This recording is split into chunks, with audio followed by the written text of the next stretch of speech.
சகரியா 7:12 பாருங்க.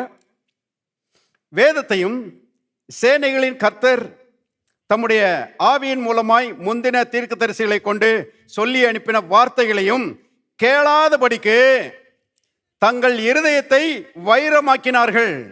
ஆகையால் மகா கடுங்கோபம் சேனைகளின் கர்த்தரிடத்திலிருந்து உண்டாயிற்று.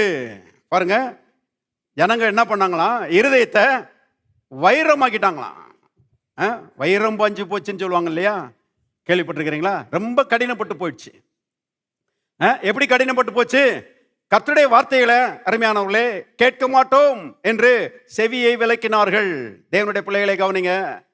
கர்த்தருடைய வார்த்தையை கேட்கக்கூடிய மென்மையான ஒரு இருதயத்தை வளர்த்து கொள்ளாமல் பாருங்க, கர்த்தருடைய வார்த்தையை வேண்டாம் என்று சொல்லுகிற கடினமுள்ள இருதயத்தை தெரிந்து கொண்டார்கள், இருதயத்தை வைரமாக்கினார்கள் என்று கர்த்தர் இங்கே சொல்லுகிறதை நாம் பார்க்கிறோம்.